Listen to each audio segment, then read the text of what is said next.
नमस्कार दोस्तों, एक बार फिर से आपका स्वागत है एएमएस डिफेंस एकेडमी के ऑफिशियल यूट्यूब चैनल पर।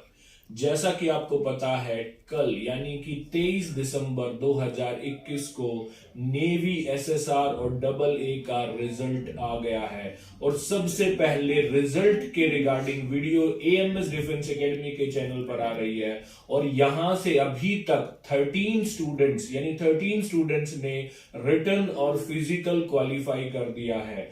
उसी सीरीज में मेरे साथ सबसे पहले हैं जॉन जो महम से हैं, विनीत लाठर जुलाना से हैं, अतिन बालंद रोहतक से हैं और मंजीत कोयलपुर झज्जर से हैं। तो ये 4 स्टूडेंट्स का इंटरव्यू अब हम आपके सामने ला रहे हैं और बहुत सारे बाकी स्टूडेंट्स हैं, उनसे भी हम टिप्स लेना चाहेंगे कि कैसे उन्होंने पहली बार में ही नेवी एसएसआर और डबल ए का एग्जाम क्वालिफाई कर दिया। सबसे पहले मैं आपको एक चीज बताना चाहूं, यहां पर सबसे पहले रो नंबर्स की बात करें, हम एडमिट कार्ड की बात करें, नेवी डबल ए और एसएसआर में लगभग जिनका भी 60% से ऊपर होता था सबके एडमिट कार्ड आते थे। लेकिन इस बार नेवी ने एक बहुत ड्रास्टिक चेंज किया था, एक बदलाव किया था कि जिसके भी 97% से ज्यादा जिसके भी मार्क्स 12th क्लास में होंगे उन्हीं के एडमिट कार्ड इशू किए जाएंगे। तो सबसे पहले तो मैं आपको बता दूं, जो मेरे साथ स्टूडेंट है या जितने भी स्टूडेंट्स ने यहां क्वालिफाई किया है उनके 97% से ज्यादा है।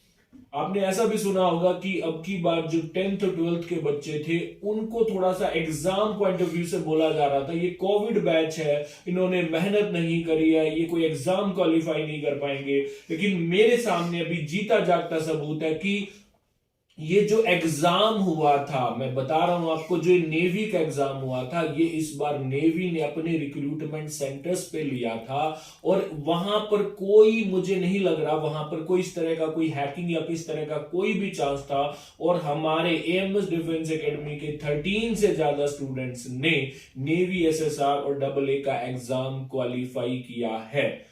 तो आज हम इन्हीं सारे स्टूडेंट से बात करेंगे और कुछ टिप्स लेना चाहेंगे इनसे कि किस तरीके से इन्होंने फर्स्ट अटेम्प्ट में ही नेवी एसएसआर और डबल ए का एग्जाम क्वालिफाई कर दिया। तो सबसे पहले मैं बात करूंगा जॉन से, जो महम बहनी महाराजपुर महम से संबंध रखते हैं, किसान परिवार से संबंध रखते हैं। तो जॉन, मुझे ये बताइए कि आपका 12th में परसेंटेज कितना था और स्टूडेंट्स को बताइए कि कैसे आपकी रिपोर्टिंग टाइम थी और उस दिन का दिन आपका कैसा रहा। जॉन। Thank you sir. मेरे 12th में 97.6% मार्क्स थे और मेरी वैसे तैयारी अच्छी थी। फिर जैसे हमारा रिपोर्टिंग टाइम भी उस दिन का 6 तारीख को मेरा एग्ज़ाम था। रिपोर्टिंग टाइम सुबह 7:30 बजे शुरू था और फिर हमारी जैसे वेरिफिकेशन की गई, जैसे कोविड वगैरह की, कोविड रिपोर्ट और वैक्सीन की डोज वगैरह, इन चीज का। यहां पे मैं एक बात बताना चाहूंगा, अभी जितने भी एग्जाम्स हो रहे हैं वहां पर अगर आपका नेवी रिक्रूटमेंट सेंटर में आ रहा है तो वहां पे आपको कोविड की नेगेटिव रिपोर्ट या वैक्सीनेशन की जो डोज है वो कंपलसरी थी। अगर जिनके पास सर्टिफिकेट्स नहीं थे या जिनकी डोजेस नहीं थी उनको वहां पर एंट्री नहीं दी गई है। तो देखिए, आपको पता ही है कि गवर्नमेंट की गाइडलाइंस आ गई है कि 1 जनवरी 2022 से जिनकी भी वैक्सीनेशन की डोजेज नहीं होंगी उनको पब्लिक प्लेसेस पे नहीं जाने दिया जाएगा। तो एएमएस डिफेंस एकेडमी आपसे अपील करता है कि अगर आप वैक्सीनेशन डोजेज के लिए अगर आप एलिजिबल हैं, यानी कि आप 18 से ज्यादा हैं, तो सबसे पहले आप अपनी वैक्सीनेशन डोज करवा लीजिए। तो मुझे बताइए जॉन की जैसे कि पहले एग्जाम होते थे वो ऑनलाइन होते थे और हैकिंग का हमको सुनने को मिलता था कि ऐसा कुछ हैकिंग हो रहा है, क्या वहां पर भी आपका ऑनलाइन एग्जाम हुआ या ऑफलाइन एग्जाम हुआ और उसका रिजल्ट कैसे आया या आपका नेक्स्ट टाइम का प्रोसीजर कैसे रहा? जो सर, एग्जाम था जो ऑफलाइन था और उस पर डिस्टर्बेंस वगैरह कोई भी चांस नहीं था क्योंकि फैकल्टी वहाँ की भी बहुत अच्छी तरह मैनेजमेंट कर रखा था। और पेपर था जो मॉडरेट लेवल का था, जिसमें टॉपिक वगैरह जो जैसे बेस क्लियर होता है उस पे और टाइमिंग वगैरह की भी थी।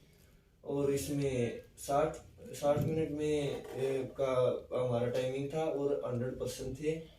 और उसमें हमारे जैसे रिजल्ट वगैरह के लिए हमें बाद में तभी नहीं बताया गया था, कुछ देर के लिए बाद के लिए बताया गया। डिपेंडेंट छोड़ तो दिया। जोहन मुझे देखिए भाई, मैं आपको एक चीज और बता दूं, इस बार कोई ऑनलाइन एग्जाम नहीं था, कोई लैब का कोई फंडा नहीं था। और जब भी ईमानदारी की बात आती है, जब भी एक मेहनत की बात आती है, या जब भी रिक्रूटमेंट सेंटर में एग्जाम होता है, चाहे वो ऑनलाइन हो या ऑफलाइन हो, एएमएस डिफेंस एकेडमी का रिजल्ट सर्वश्रेष्ठ रहता है। तो ये चीज और इन्होंने यहां क्लियर की, वहां पे कोई डिस्टरबेंस नहीं थी, एग्जाम बहुत अच्छे तरीके से हुआ।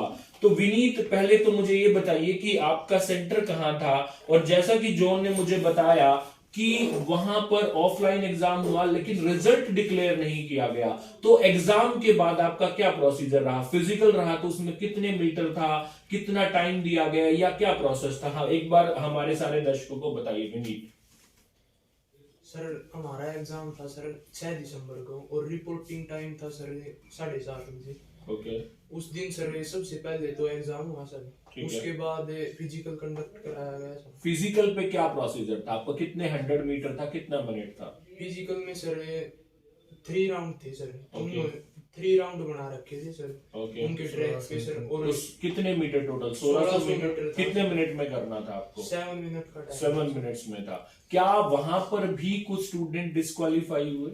यस सर, वहाँ भी एक बैच था सर, उसमें भी ग्रुप डिवाइड थे सर। ओके। जैसे सर 133 थे सर, तो Okay. उसमें डिवाइड कर रखे थे सर, 3 या 4 बना रखे थे सर। Okay. तो हर एक में 4-4, 5-5 बच्चे निकल रहे थे सर। ठीक है। तो एक बात और बताइए अतिन, मैं आपसे पूछना चाहूंगा कि जैसे इन्होंने बताया 1600 मीटर 7 मिनट्स में थे, तो क्या वहां पर इस रेस के अलावा भी कोई सिटअप्स, पुशअप्स या कुछ इस तरह का प्रोसीजर था? और क्या स्टूडेंट्स वहां से भी डिस्क्वालीफाई हुए? क्योंकि नॉर्मली ये होता है, ये बड़ा इजी मानते हैं स्टूडेंट्स, बहुत सारे स्टूडेंट्स सोचते हैं कि यार ज्यादा प्रैक्टिस करने की जरूरत नहीं है, हम 1600 मीटर्स बहुत इजीली कर लेंगे। क्या वहां स्टूडेंट्स कोई डिस्क्वालीफाई हुए? एक बार मुझे बताइए। नहीं सर, जैसे स्टार्टिंग में रेस हुई थी, तो रेस में जो डिस्क्वालीफाई हो गए थे वो हो गए थे। उसके बाद हमारी 10 तो पुशअप्स लिखवाई थी और 20 स्क्वाट्स। क्या वहां पे स्टूडेंट्स ओवरऑल बैच में डिस्क्वालीफाई हुए या सबने ही क्वालिफाई कर दिया? इसका सर रेस हो गई थी, उन्होंने सभी नहीं कर दिया था। सबने क्या रेस में कोई डिस्क्वालीफाई हुआ? यस सर, जैसे रेस में जो अभी इन्होंने बताया कि 133 बच्चे थे, तो उसमें से लगभग 115 बच्चों का ही क्वालिफाई हुआ था। लगभग 15 से 20 स्टूडेंट्स को डिस्क्वालीफाई भी कर दिया गया। ठीक है। अतिन ने जैसे हमें बताया कि स्टूडेंट्स कॉन्फिडेंट ना हो कि हम अगर हमने फिजिकल की कम भी प्रैक्टिस की है तो वहां से भी डिस्क्वालीफाई हो सकते हैं। तो मंजीत, आप अपना बताइए हमें। मंजीत जो कोयलपुर झज्जर से हैं और फर्स्ट अटेम्प्ट में ही इन्होंने नेवी एसएसआर और AA का एग्जाम क्वालिफाई कर दिया है, तो हम मंजीत से पूछना चाहेंगे कि उनकी दिनचर्या कैसे होती थी? एएमएस डिफेंस एकेडमी ने एएमएस डिफेंस एकेडमी और उसके स्टाफ ने इनकी कैसे मदद की? मंजीत हमें बताएंगे। मैं एएमएस एकेडमी के सभी स्टाफ टीचर्स को थैंक यू बोलना चाहूँगा। इन्होंने मेरी बहुत अच्छी हेल्प की। मेरा बेस अच्छा था, पर जो शॉर्ट ट्रिक्स था वो सर ने बहुत अच्छे बताए, और नोट्स वगैरह यहाँ के बहुत अच्छे थे, और यहाँ पर जो टॉपिक टेस्ट होते थे वो बहुत हेल्पफुल थे। ठीक है।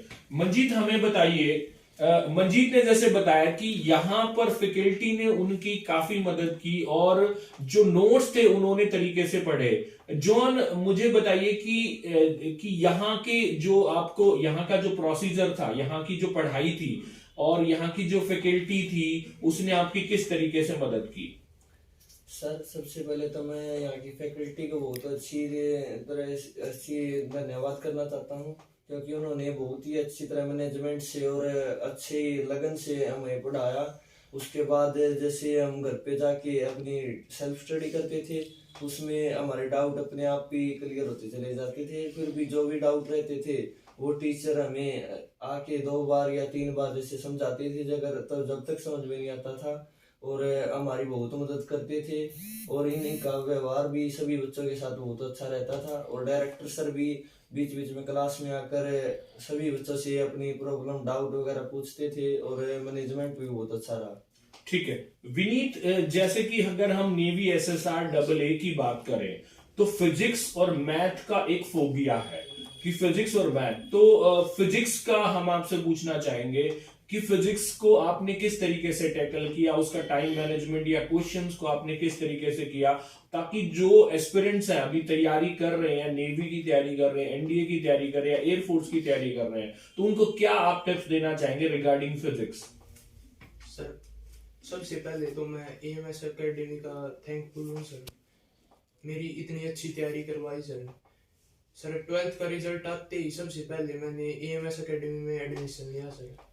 सर 12th में ये प्रोसीजर रहता था सर फिजिक्स में, वहाँ डेरिवेशन ज्यादा होते थे सर। ओके, शॉर्ट ट्रिक नहीं पता थी सर, ठीक है। इसलिए मुझे शॉर्ट ट्रिक पर ही पकड़ बनानी थी सर, इसलिए यहाँ ज्वाइन किया सर। यहाँ हर एक यूनिट के बाद असाइनमेंट दिए जाते थे सर, डाउट लेक्चर होते थे सर असाइनमेंट की, उसने मेरी बहुत ज्यादा हेल्प की सर। ठीक है। अभी हम बात करेंगे अतिन से, क्योंकि एक और सब्जेक्ट है जो बहुत थोड़ा सा फोबिया है उसका, वो है मैथ्स, टेक्निकल मैथ्स, जिसमें +1 +2 का मैथ एक स्टूडेंट को 3 to 4 मंथ्स में रिवाइज करना होता है। तो अतिन मैथ्स के लिए क्या टिप्स देना चाहेंगे, क्योंकि आपने क्वालिफाई कर दिया है और आपने रिक्रूटमेंट सेंटर में क्वालिफाई किया जहां पर ऑटोमेटिकली प्रेशर बहुत होता है। तो अतिन थोड़ा स्टूडेंट्स को बताइए क्या टिप्स देंगे, मैथ्स को किस तरीके से पढ़ें कि ताकि वो अपना आप लोगों की तरह फर्स्ट अटेम्प्ट में ही क्वालिफाई करें। सर मैथ्स को क्लियर करने में मैं कहूँगा कि एएमएस एकेडमी को मेरा बहुत ज़्यादा साथ मिला है। जैसे मैं यहाँ पे स्टार्टिंग में ज्वाइन करने के लिए आया था तो मेरे को लगता था कि मेरे को मैथ आता है, क्योंकि मेरे 10th में 12th में मैथ में अच्छे मार्क्स आए थे, बेस स्ट्रॉन्ग था, मैथ स्ट्रॉन्ग था।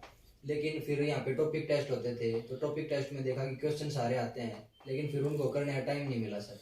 तो जो टाइम मैनेजमेंट और शॉर्ट ट्रिक एएमएस एकेडमी में बताई गई टीचर्स के द्वारा, उन्होंने सर बहुत ज़्यादा हेल्प किया। और जैसे वो पेपर था 100 मार्क्स का था और सिर्फ 60 मिनट थी, तो उसमें टाइम मैनेजमेंट की जरूरत थी, जो एएमएस एकेडमी की वजह से मेरे को मिला सर। ठीक है।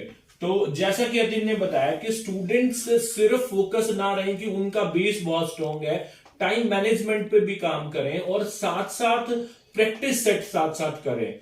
तो मंजीत से और बात करते हैं। मंजीत, आप एक बार अपनी टाइम मैनेजमेंट और बताइए। सारे स्टूडेंट्स टाइम मैनेजमेंट की बात कर रहे हैं, तो आप भी एक बार टाइम मैनेजमेंट के लिए बताइए कि आपका whole time management, whole day आप किस तरीके से अपना स्पेंड करते थे और कैसे आपने फर्स्ट अटेम्प्ट में ही इतना टिपिकल एग्जाम, जहां पर सारे स्टूडेंट्स वही स्टूडेंट्स थे जिनका 97% से ज्यादा स्कोर था।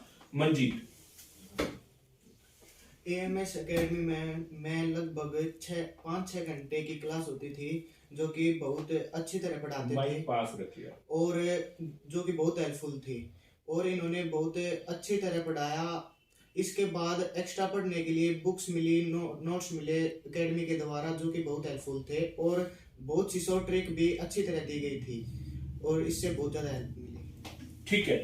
लगभग जॉन, विनीत और अतिन और मंजीत से बात करके यही पता चला कि टाइम मैनेजमेंट बहुत इंपॉर्टेंट है। सारी क्लासेस आप अटेंड करें और स्पेशली जो सैटरडे को आपका टॉपिक टेस्ट होता है और फुल लेंथ टेस्ट होता है, उनको मिस ना करें। तो हम यही चाह रहे हैं कि हम जितने भी नेवी एसएसआर के स्टूडेंट्स हैं और जिस स्टूडेंट्स ने क्वालिफाई करा, इनके लिए हम एक फ्री मेडिकल चेकअप एक कैंप लगा रहे हैं। तो जो भी स्टूडेंट्स एएमएस डिफेंस एकेडमी से, चाहे वो किसी भी इंस्टीट्यूट से हो, अगर फ्री मेडिकल चेकअप करवाना चाहते हैं तो वो एएमएस डिफेंस एकेडमी में आके संपर्क कर सकते हैं। और आप लोगों को बहुत बहुत हार्टिएस्ट कॉन्ग्रेचुलेशन आपकी सफलता के लिए। आपने पहली बार में ही इतने टिपिकल एग्जाम को क्वालिफाई करा और हम चाहेंगे कि जल्दी आप मेडिकल क्वालिफाई करके मेरिट लिस्ट में भी नाम लाकर अपने माँ बाप का, अपनी एकेडमी का, अपने फैकल्टी का, अपने रिलेटिव्स का नाम रोशन करें। Thank you all. Thank you sir.